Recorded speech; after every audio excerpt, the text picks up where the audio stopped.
हार कर जीतने वाले को बाजीगर कहते हैं, ये फिल्मी डायलॉग है।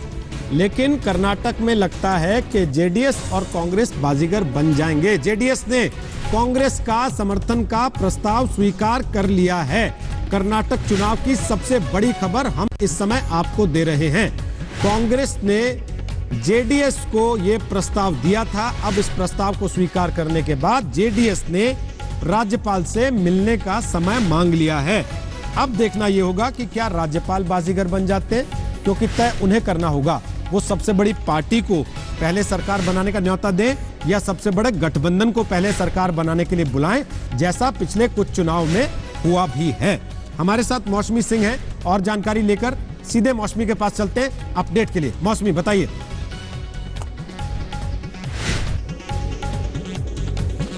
मौसमी से लगता है हमारा संपर्क कट गया है। इस बीच आपको बता दें कि गुलाम नबी आजाद को जिम्मेदारी दी गई थी कर्नाटक में ये पूरा काम करने की। हालांकि ये भी लगता है कि कहीं ना कहीं कांग्रेस और जेडीएस के बीच अंदर खाने पहले से बातचीत चल रही थी। भले ही पूरे चुनाव प्रचार कैंपेन के दौरान कांग्रेस जेडीएस पर यह आरोप लगाती रही कि वो बीजेपी की बी टीम है, लेकिन सबसे बड़ा सवाल तब खड़ा हो गया था जब जेडीएस और मायावती दोनों साथ में थे। मौसमी सिंह हमारे साथ आ गई हैं, एक बार फिर से वापस उनसे हम बात कर सकते हैं। मौसमी बताइए, क्या अपडेट आपके पास आ रहा है?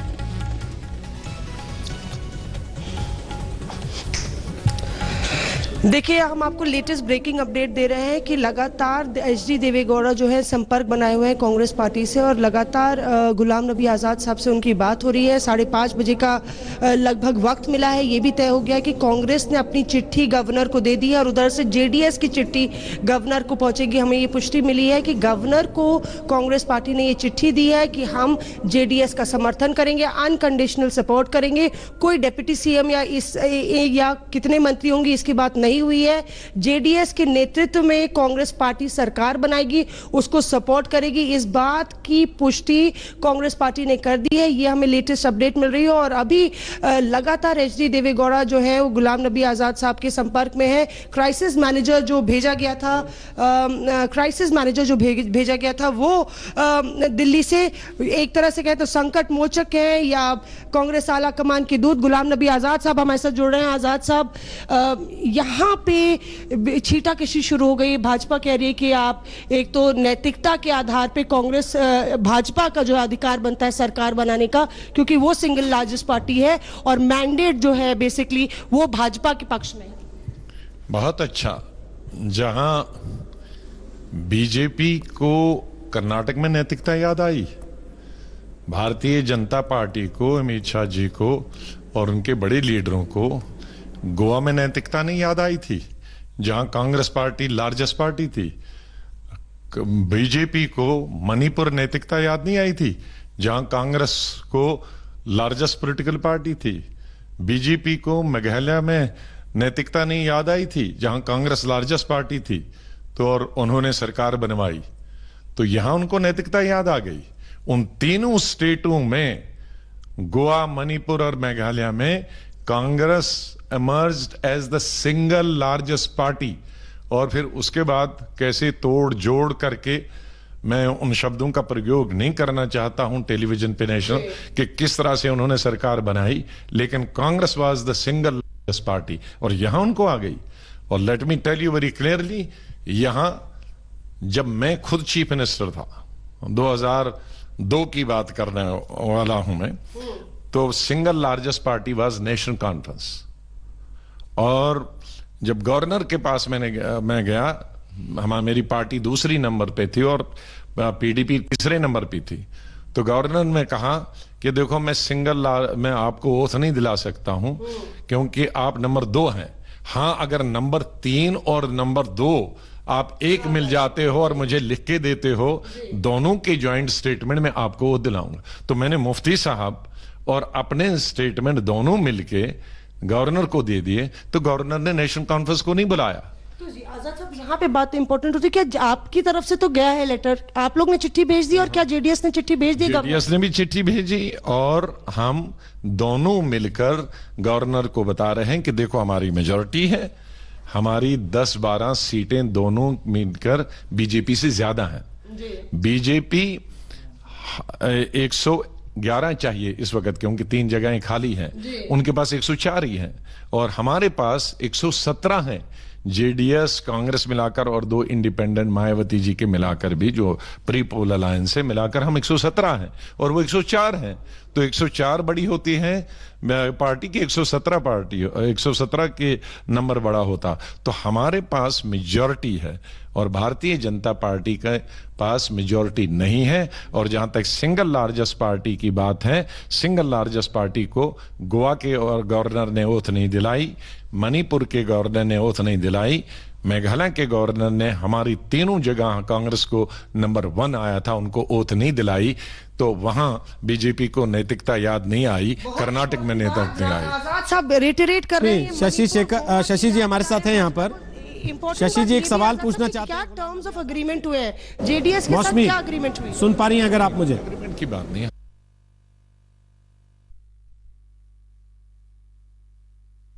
मुख्यमंत्री जेडीएस का होगा और बाकी डिटेल्स हम आपस में करें। It will be A JDS headed government. तो हम समर्थन देंगे, कांग्रेस पार्टी ने डिसाइड किया। कोई डेप्यूटी चीफ मिनिस्टर या कि इस तरह से कोई चर्चा नहीं। 14 मंत्री कांग्रेस के होंगे, 22 मंत्री, ये सब काइट फ्लाई है।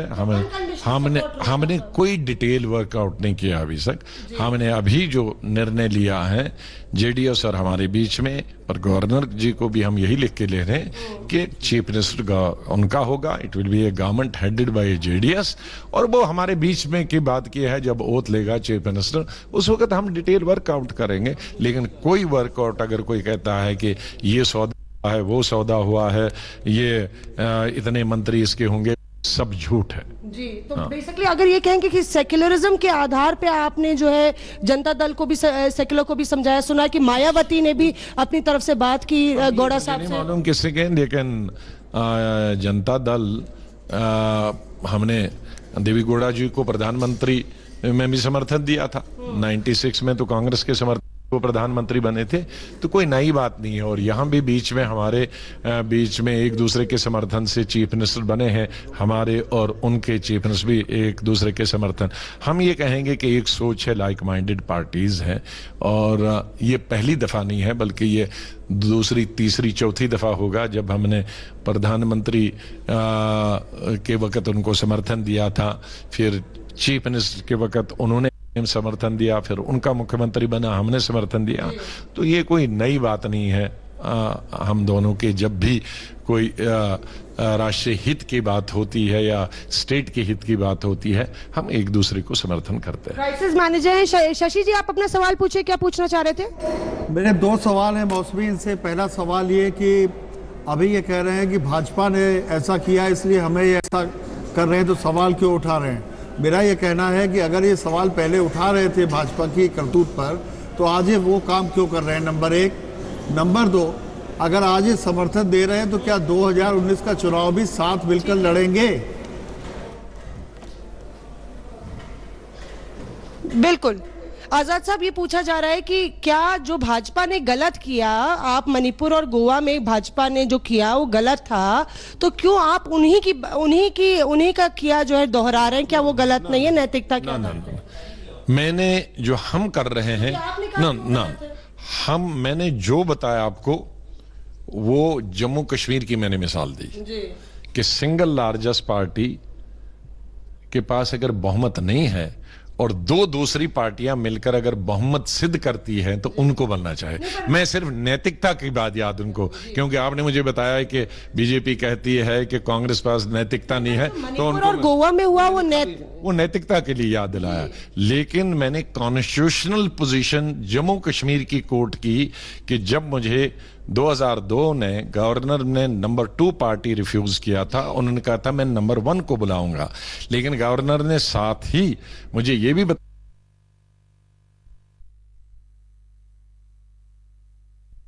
2 और नंबर 3 गवर्नमेंट बना सकते हैं, तो मैं आपकी पार्टी को, और जो उन्होंने जब बात ये सवाल खड़ा हो रहा है कांग्रेस को, क्यों मणिपुर और गोवा अगर अनैतिक था, बीजेपी ने जो किया वो अनैतिक था, तो हम क्यों फिर आप वही बता दें।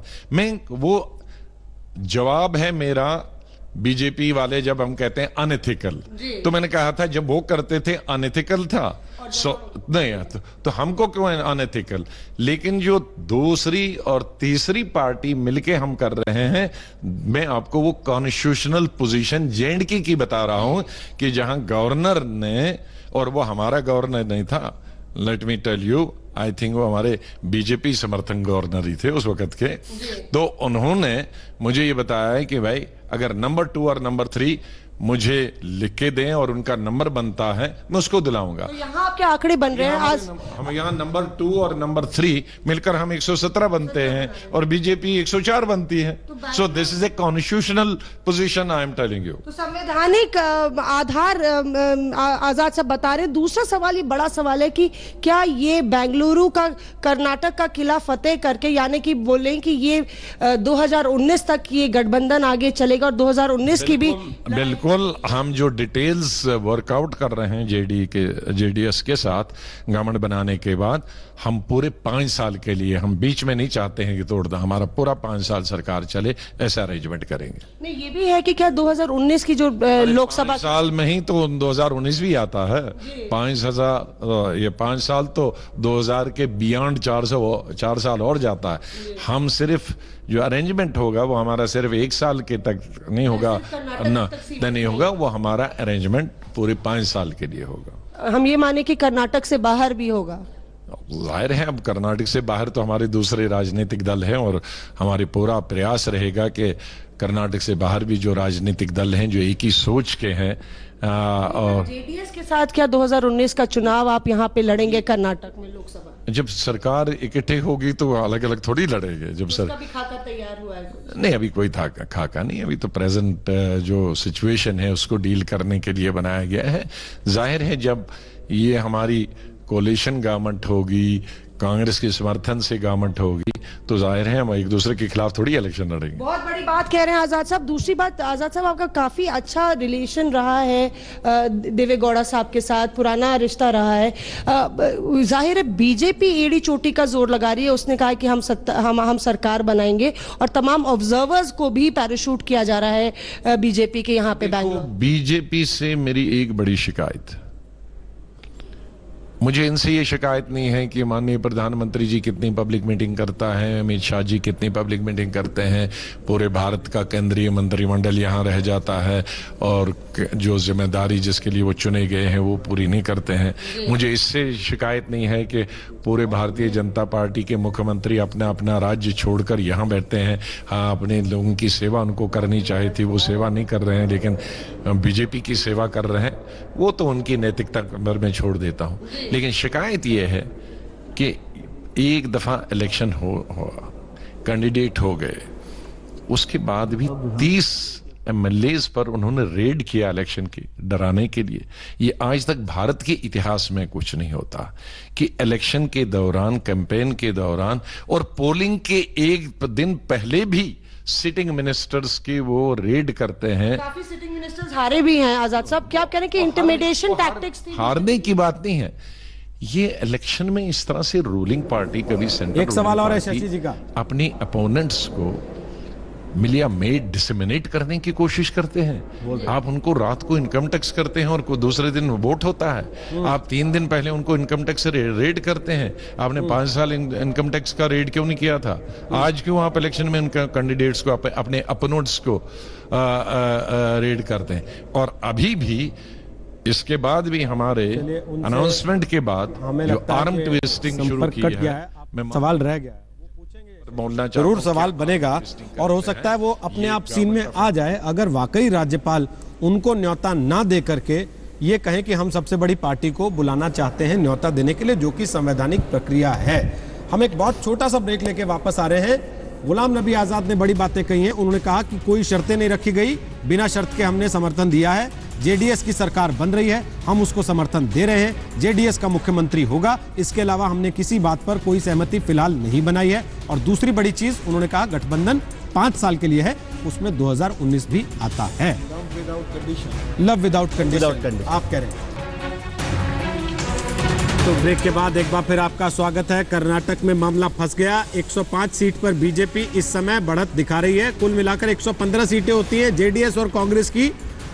जेडीएस को समर्थन का वादा कर दिया कांग्रेस ने। कांग्रेस का प्रस्ताव जेडीएस ने स्वीकार कर लिया। गुलाम नबी आजाद कह रहे हैं कि ये जब गोवा में हुआ था, ये जब मणिपुर में हुआ था, उस वक्त बीजेपी को नैतिकता का तकाजा याद क्यों नहीं आया था जो उनको आज आ रहा है। ये बात सही है कि बीजेपी गोवा में, मणिपुर में इसी तरीके से सरकार बना चुकी है। आज कांग्रेस का भी यही कहना है कि सबसे बड़ी पार्टी नहीं, सबसे बड़े गठबंधन को सरकार बनाने का मौका मिलना चाहिए और वो कुमार स्वामी को समर्थन की चिट्ठी दे चुके हैं। कुमार स्वामी आज शाम राज्यपाल से मिलकर यह दावा पेश कर देंगे कि वो सरकार बनाने के लिए तैयार हैं।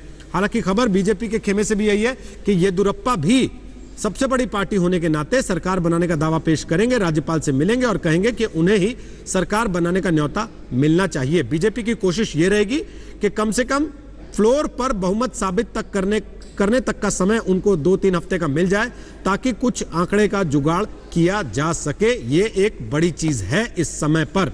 लेकिन इस सारे घटनाक्रम में बीजेपी सबसे बड़ी पार्टी कर्नाटक में बनकर उभरी है। यह अलग बात है कि बीजेपी और कांग्रेस का वोट प्रतिशत लगभग बराबर है। लेकिन अगर 2019 के हिसाब से गणित देखा जाए तो कांग्रेस और जेडीएस का वोट प्रतिशत मिलकर आधे से ज्यादा वोट को पा जाएगा। 56% के आसपास दोनों का वोट परसेंटेज आ जाता है। यानी कि 2019 के लिए भी ये कांग्रेस पार्टी और जेडीएस के गठबंधन के लिए कम से कम फायदे का सौदा हो सकता है। कर्नाटक में खेल फंस गया है, सरकार फंस गई है। अब कर्नाटक किसके हाथ? दंगल में आज बात इसी पर करेंगे एक छोटे से ब्रेक के बाद। आप बने रहिए हमारे साथ, देखते रहिए आज तक।